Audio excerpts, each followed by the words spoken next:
Bismillahirrahmanirrahim. Um, this is our another lecture on metric space related to different examples of metric space.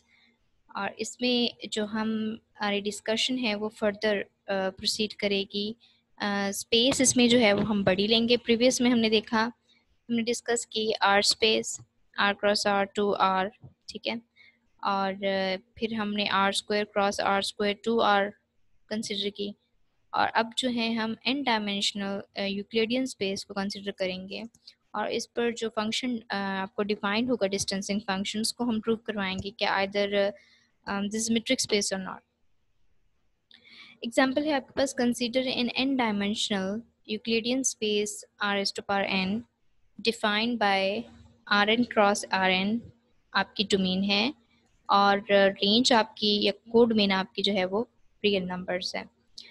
और वो function जो है वो इस रूल के तहत आपका डिफाइंड है कि dx by is equals to maximum of absolute values of x1 minus y1 comma x2 minus y2 and so on absolute values of xn minus yn की जो सुप्रीमम होगा इन एब्सोल्यूट वैल्यूज का वो कहलाएगा आपका distancing function of xy. अब यहाँ पे समझने वाली बात ये है कि जो आपके x y के नीचे जो डैशेस लगी हुई हैं ये एक्चुअली रिप्रेजेंट कर रही हैं कि जो x है ये कंपोज्ड ऑफ xn वेरिएबल्स हैं, ठीक है ना.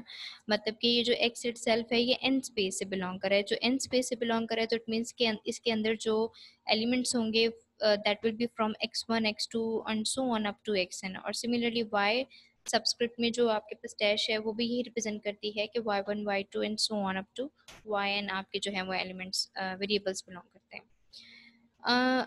तो ये अगर आपका जो डिस्टेंसिंग फंक्शन है वो इस तरह से डिफाइंड है विद दिस रूल और आपके जो एक्स वाइज हैं वो बिलोंग करते हैं आर स्पेस से, तो ये हमने देखना है कि डी जो है वो मेट्रिक है on R raised to power N, यानी कि आर एन स्पेस में जो है वो डी मेट्रिक है. हमने ये प्रूव करना है. और प्रूव करने के लिए definitely will use those three axioms of metric space.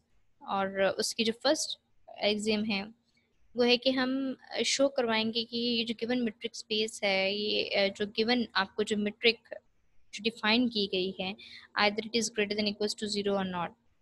तो चूंकि हमें पता है कि अगर मैं कोई भी एब्सोल्यूट वैल्यू इंडिविजुअली उठाती हूँ, ठीक है ना, x1 माइनस y1 का एब्सोल्यूट वैल्यू और इसी तरीके से कोई भी वैल्यू एब्सोल्यूट वैल्यू उठाती हूँ और उनका डिफरेंस जो है वेरिएबल्स का डिफरेंस का एब्सोल्यूट वैल्यू लेती हूँ मैं उसकी, तो that will always be greater than equals to zero. ठीक है ना, वो हमेशा greater than equals to zero रहेंगे क्योंकि एब्सोल्यूट का काम ही यही है कि आपके नेगेटिव फंक्शन फैक्टर को जो है वो पॉजिटिव बनाना.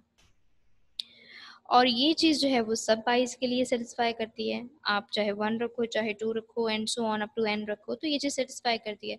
तो अगर सब एक्स आइज माइनस वाई आई जो है वो की absolute value greater than equals to zero है तो आप ये कह सकते हो कि डी एक्स वाई जो है वो greater than equals to zero है. और अगेन वो मैक्सिमम भी तो definitely greater than equals to zero होगा ना, तो फिर आप यहाँ से डिस्टेंसिंग फंक्शन जो आपका डिफाइंड है उसके लिए आप ये बात कर सकते हो. अब चूंकि हमें पता है, अब हमने इसका सेकंड पार्ट प्रूव करना है. ठीक है, सेकंड पार्ट ये कहता है कि डी एक्स वाई जो है वो इक्वल्स टू ज़ीरो तभी होगा जब आपके एक्स आईज जो हैं वो इक्वल्स टू वाई आईज होंगे.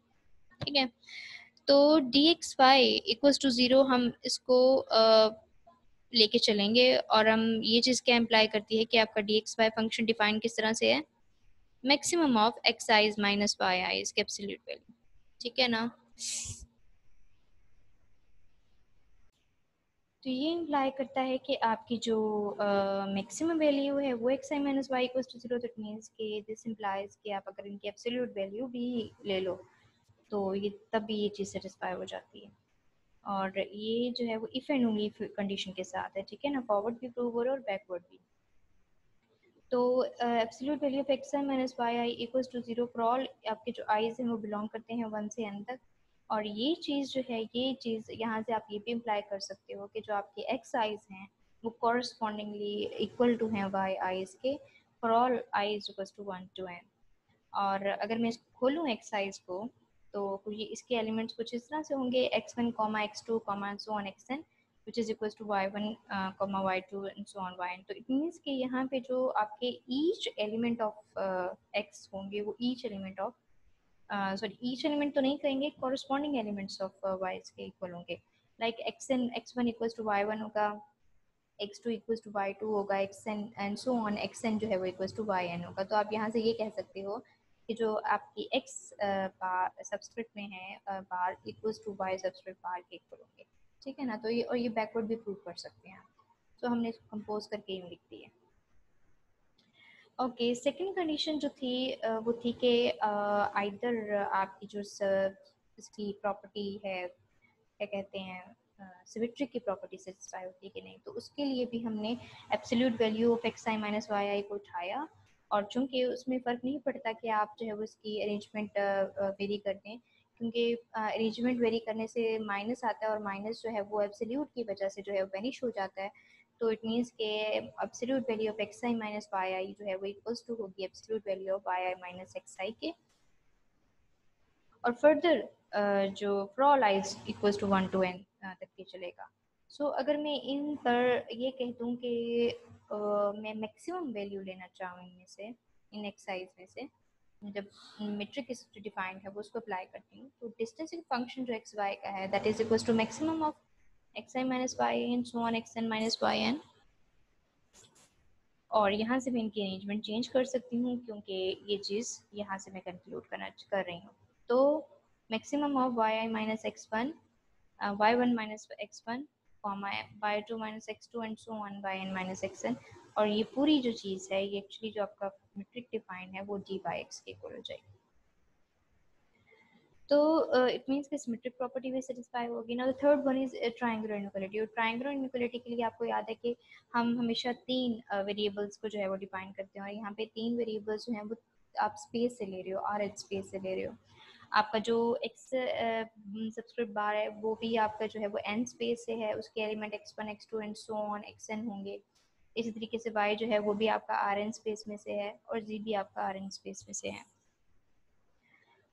तो ट्रायंगुलर इनइक्वालिटी के थ्रू हमें ये तो पता है फॉर आर की जो ट्रायंगुलर इनइक्वालिटी थी उससे हमें आइडिया है कि जो आपकी जो absolute value of x I minus Z I होती है that will always be less than equals to X I minus Y I plus absolute value of Y I minus Z I, ठीक है ना। क्योंकि ये हम बात कर रहे हैं ट्रायंगुलर इनइक्वालिटी फॉर आर की, ठीक है, ये हम ऑलरेडी प्रूव कर चुके हैं। और इसमें जो आइज हैं for all i's equals to one से एन पे वेरी कर रहे हैं। और ये यहाँ से हम ये चीज़ भी फॉलो कर सकते हैं कि अगर मैं इस फंक्शन को तो चलो इस एब्सोल्यूट वैल्यू को वैसे रहने दूँ और मैं इनकी मैक्सिमम वैल्यूज चूज कर लूँ इन दोनों की, तो भी ये जो है रिलेशन प्रिजर्व रहता है। दैट इज़ टू ऑब्वियस कि अगर ये चीज़ वैसे ही ग्रेटर है इस absolute value of x I minus Z I से, तो ऑब्वियसली अगर मैं इन दोनों के मैक्सिमम वैल्यूज भी चूज कर लूँ तब भी जो आपका ये रिलेशन है ये इससे ग्रेटर ही होगा एक्स आई माइनस जी आई के एब्सोल्यूट वैल्यू से, ठीक है। For each an positive integer I जो है वो आपके डेफिनेटली 1 से 2 एंड सो ऑन एन तक जाएंगे। अब चूंकि मुझे फंक्शन बनाना है, इसको मेट्रिक बनाना है, तो मेट्रिक वो सॉरी डिस्टेंसिंग फंक्शन के अकॉर्डिंग फुलफिल करना है, तो क्या करूँगी कि जो आपके ये वैल्यूज जो absolute value of x I minus Z I है, अगर मैं इसकी भी मैक्सिमम वैल्यू चूज कर लेती हूँ तो ये तब भी इसकी मैक्सिमम वैल्यू से कम ही रहेगी, क्योंकि जनरली ये लेस है ना इक्वल्स टू, ये रिलेशन जो है ये इससे छोटा है। तो अगर मैं इसका मैक्सिमम भी चूज कर लूंगी तब भी ये छोटा ही रहेगा, ये रिलेशन जो है प्रिजर्व रहेगा।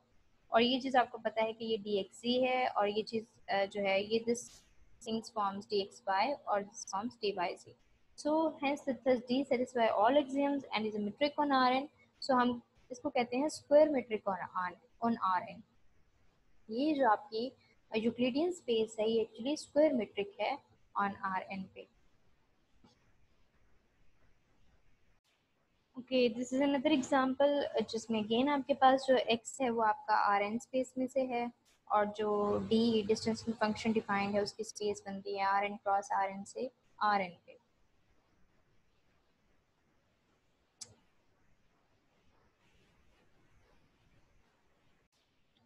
ओके, यहाँ पे ये मिस्टेक है आपके पास। ये वाला हम एग्जाम्पल कर रहे थे, इसमें जो आपकी स्पेस ली हुई R n cross R n से, वो जो उसकी कोडोमेन है वो आर ही बनती है। यहाँ पे ये आपके पास जो है एक मिस्टेक है, जिसको मैं हाईलाइट करती हूँ। यहाँ पे आपके पास आर एन नहीं आएगा, जस्ट आर आएगा, ठीक है। और defined by the equation R n जो है वो कुछ इस तरह से डिफाइंड है कि इन सब जो आपकी एब्सोल्यूट वैल्यूज़ हैं, चूज़ कर रहे हो आप आर एन स्पेस से x1 minus Y one plus so on up to xn minus Y N, इन सब का जो सम है, और उसको हम समराइज किस तरह से करें, सुमेशन की फॉर्म में, यानी कि जो डिफरेंसेस हैं x माइनस वाई आईज के, उन तमाम की एब्सोल्यूट वैल्यूज़ का sum from i is to 1 to n, ये आपने जो है वो इस तरह से हमने डिफाइन की है मेट्रिक। जो डिस्टेंसिव फंक्शन है वो इस तरह से हमने डिफाइन किया।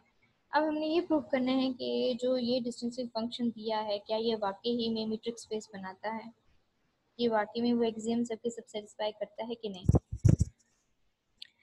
और उसके लिए अगेन ये बात याद रखिएगा कि जो आपके x हैं, this will contain elements of x1 x2 and so on xn, and y contains elements of y1 y2 and so on yn, ठीक है। और पिछले में हमने मैक्सिमम चूज किया था, इसमें हम इन सबका सम लेंगे, ठीक है। और अब हमने ये शो करना है कि इसके एक्सियम सेटिस्फाई होती हैं। स्टार्ट हम करेंगे d1 से। चूंकि आपके जो एक्स आई माइनस वाई आईज इंडिविजुअली उनके absolute values greater than equals to 0 होती हैं for all I equals to 1 to n, तो इट मीन्स के अगर मैं उनका समेशन भी ले लूंगी, ठीक है ना, मैं उन सारी एब्सोल्यूट वैल्यूज का अगर समेशन सम अप कर लेती हूँ, तो that will again be greater than equals to 0। तो वो तब भी क्या होंगी, ग्रेटर देन इक्वल्स टू 0 ही होंगी।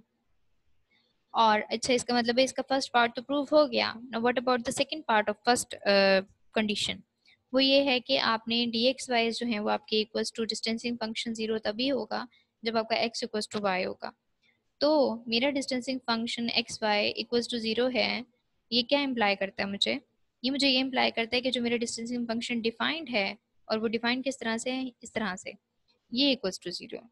और ये इक्वल्स टू 0 कब होगा, जब आप एब्सोल्यूट वैल्यू सिंपल ऐसे ही आपके एक्स आई माइनस वाई आई जो है वो इक्वल्स टू 0 है, ठीक है ना। समेशन हटा भी दो, इंडिविजुअली भी आपकी ये चीज़ जो है वो इम्प्लाई करती है कि वो equals to 0 for all i is equals to 1 to n।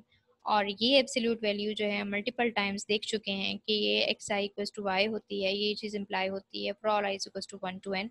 और यहाँ पे एक्स आई जो है वो आपको शो करते हैं कि वो सब के सब हैं, x1 रिप्रेजेंट करते हैं वो x1 x2 and so on xn को, और y1 y2 and so on yn को। तो इट मीन्स के आप ये कह सकते हो कि आपकी एक्स सब्सक्रिप्ट फॉर्म में जो लिखी हुई बार है वो है, that will be equals to subscript form में जो y बार लिखा है। तो प्रूव हो गया कि जो आपके पास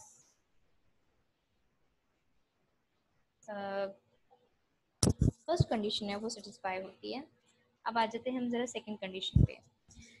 सेकंड कंडीशन में अगेन सिमेट्रिक प्रॉपर्टी है, और सिमेट्रिक के लिए हम एब्सोल्यूट वैल्यूज़ की देख चुके हैं कि उसमें सिमेट्रिक फोल्ड करती है, एक्स आई माइनस वाई आई जो है वो equals to absolute value Y I minus X I होते हैं for all I equals to 1 to n। और हमें ये भी पता है कि अगर मैं इनका सम ले लेती हूँ, इन सब एब्सोल्यूट वैल्यूज़ का जो है वो सम ले लेती हूँ, और फिर इनके अरेंजमेंट में कुछ वेरिफिकेशन लाती हूँ, मतलब चेंज करती हूँ, तो वो फिर भी इक्वल रहेगा आपका, ठीक है। क्योंकि ये चीज़ जो है मैं इस चीज़ से कंक्लूड कर रही हूँ। तो जो आपका and summation is equal to 1 to n है, वो आपका क्या फॉर्म हो जाएगा, absolute value of Y I minus x है, और ये चीज़ जो है वो आपकी क्या है, डी वाई एक्स। नाउ हम देखेंगे triangular inequality for R employs. तो ट्राइंगुलर इनइक्वालिटी के लिए अगर हमें आर फॉर आर के लिए जो है वो इम्प्लाइज क्या करती हैं कि एक्स आई माइनस जी आई जो का जो एब्सोल्यूट वैल्यू है वो लेस देन इक्वल्स टू होती हैं X I minus Y I plus absolute value of Y I minus Z I. मतलब कि अगर मैं कोई भी आई को जो है वो स्पेसिफाई कर दूं 1, तो X one minus Z one की एब्सोल्यूट वैल्यू जो है वो लेस देन इक्वल टू होगी X one minus Y one plus absolute value Y one minus Z one, ठीक है ना। तो ये अगर सब इंडिविजुअल के लिए जो है वो सेटिस्फाई करती है, तो मैं यहाँ से ये कह सकती हूँ कि आई जो है वो 1 to n कुछ भी हो सकता है, for each positive integer i equals to 1 to n। तो अगर ये सब इंडिविजुअल्स के लिए ये चीज़ सेटिस्फाई होती है, तो अगर मैं समेशन लगा दूँ इस पर बोथ साइड पे, ठीक है, बोथ साइड पे मैंने समेशन अप्लाई कर दिया आई इक्वल्स टू 1 to n, तो ये रिलेशन तब भी प्रिजर्व रहेगा। आपका जो दो एब्सोल्यूट वैल्यूज का जो समेशन है उनका सम अगर लिया जाए, तो that will B greater then कि अगर आप एब्सोल्यूट वैल्यू जो एक्स आई माइनस जी आई के जो समेशन अप्लाई कर रहे हो, तो वो ये चीज़ छोटी होगी इस आपके इस रिलेशन से, ठीक है ना। तो रिलेशन आपका फिर भी प्रिजर्व रह रहा है। तो ये चीज़ आपकी क्या थी, डी एक्स सी, और ये चीज़ आपकी डी एक्स वाई थी, और ये चीज़ आपकी डी वाई जी थी। तो इट मीन्स के आपकी जो डी है वो मीट्रिक है ऑन आर एन, और ये चीज़ जो है वो आपकी सेटिस्फाई हो गई है। और आपका जो मीट्रिक स्पेस है वो बनती है x comma R n, sorry, और आर एन कॉमा डी जो है आपकी मीट्रिक स्पेस बनती है, जो कि हमने प्रूव करनी थी, and we have proved it. So these two were the examples from Euclidean space R n, और हमने इसको जो है वो प्रूव किया कि ये मीट्रिक स्पेस कैसे बनाता है। In detail we have discussed every axiom of metric space. So that's it for today.